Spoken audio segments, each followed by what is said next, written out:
If you are looking to sharpen your command of English and cut straight to the most useful, practical vocabulary, you are in exactly the right place.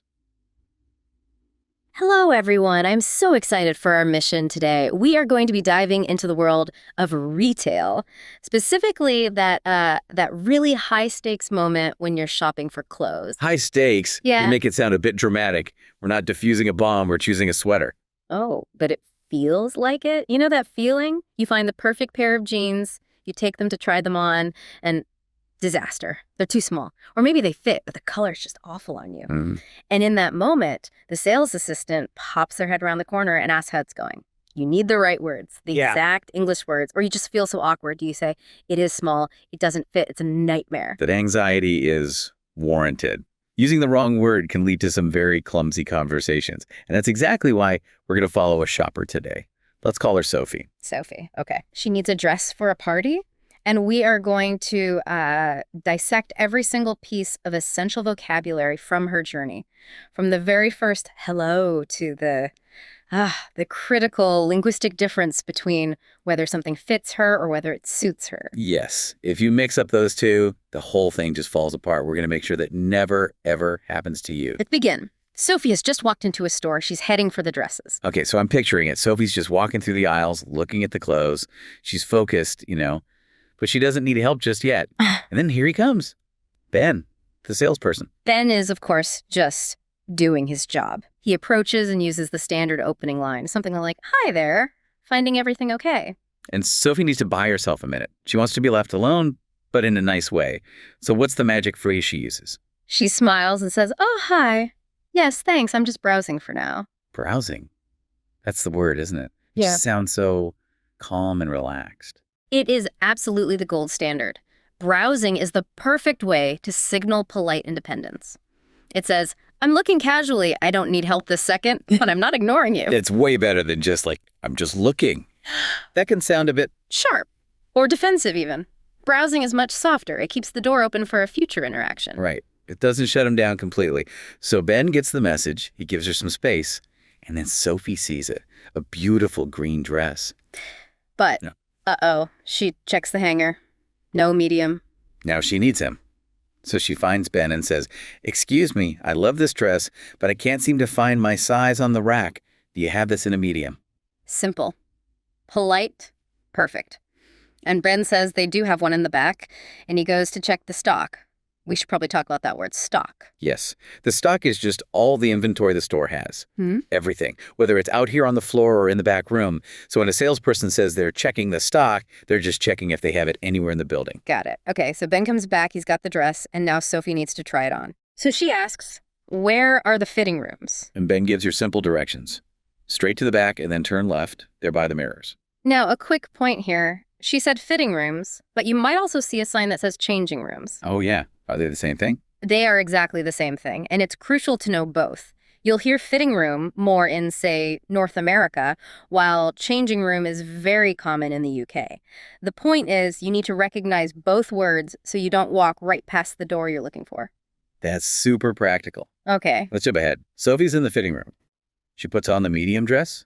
She steps out to look in the mirror. And, well, you can see it on her face. She's not happy. And Ben, being a good salesperson, is right there. He asks, how does it fit? And Sophie has to deliver the bad news. She says, "Honestly, it's a little too tight around the waist. It just feels uncomfortable." And here is where we get into the really good stuff. Ben doesn't just say, oh, too bad. He shows his expertise. He says, I see. That brand tends to run small. Okay, let's stop right there. Run small. That's an idiom, right? What does that actually mean? It means that the brand's sizing is, shall we say, not standard. The label might say medium, but the actual measurements are closer to a small. It happens all the time. So if something runs small, you have to size up. You need to ask for a bigger size than you normally wear. Precisely. And the opposite is also true. If a brand runs big, a medium might feel more like a large. In that case, you'd need to size down. Okay, that makes so much sense. So Ben suggests she tries the large. But Sophie has a new worry. A very logical worry. She asks him, will the large be too baggy? Baggy. Okay, we need to really get the difference between tight, loose, and baggy. We do. Tight is what Sophie just felt. It's restrictive, close to your skin, not comfortable. Loose is more a neutral word. It just means there's extra space. A comfy sweatshirt can be loose. But baggy, that word sounds negative to me. It usually is. Baggy implies it's excessively loose. It's shapeless. It's just too big in an unflattering way. You're swimming in fabric. A dress shouldn't be baggy. Is there a good word for something that fits close, but in a good way? Like it's not uncomfortable, it just fits perfectly. Yes, a lovely word. Snug. A warm sweater can be snug.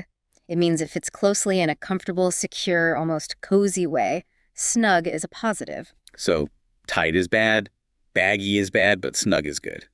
Got it. And if something is more than just tight, if it's physically pressing on you and restricting movement, you could say it's constricting. That's an even stronger word. Wow. Okay, this is like a whole new level of precision. So Ben tells Sophie the large should be okay. He helps her size up. And a few moments later, Sophie comes out of the fitting room again. And this time, she's smiling. She says, "This is so much better. It feels really comfortable." Perfect. I know. Now, this is the moment, the most important part of our whole deep dive. Ben looks at her and he gives her the ultimate compliment. He says, "It looks great. That color really suits you." And there it is, the big one. Fit versus suit. This confuses everyone. I see it all the time. Let's break it down. Let's make it incredibly simple. To fit is about facts. It's about physical size. It is objective. Facts. Size. Is the size correct? Are the sleeves the right length? If the physical measurements are wrong, it does not fit. For example, these shoes don't fit. I need a size 39. It's a problem of measurement. Fit equals facts. Simple. I like it. Now, to suit. This has absolutely nothing to do with size. This is about style, about appearance. It's subjective. So it's about how it looks on you. Precisely. Does the color look good with your hair? Does the style flatter your body shape? So Ben says the color suits her. He's saying, that shade of green looks beautiful on you. So the large dress fits her, the size is right, and the green color suits her, the appearance is good. That is the core concept. A dress could fit you perfectly, like a glove, but if the color makes you look pale and unwell, then it doesn't suit you. Fit is facts. Suit is style. That's the memory tip. If you get that, you've mastered this. So Sophie is happy. The dress fits. The color suits her. She's buying it. What's the phrase she uses to seal the deal? She'll say something clear and simple like, "Thanks, I think I'll take it." Then she heads to the cash register to pay. Now, before we move on, I just have to say, if this kind of deep dive, this level of detail is helping you, that's what we do here. We want to get you past the basics and into real fluency.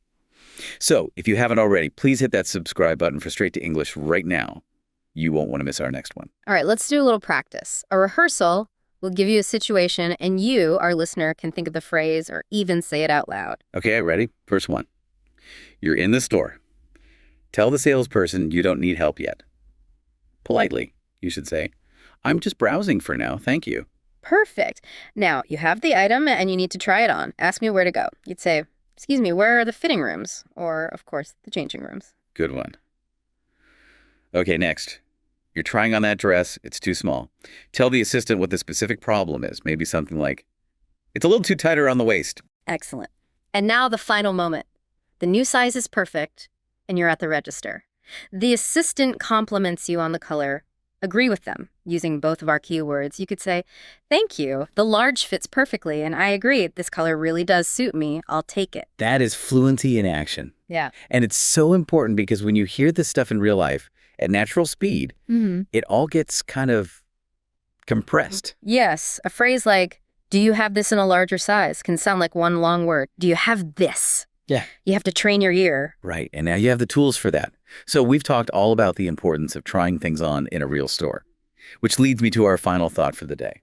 Given everything we've covered, brands that run small, the need to know if something is snug or constricting, the question of whether a color suits you, do you prefer buying clothes online or in a real physical store? Ooh, that's a great question. For me, it has to be a real store. I can't risk it.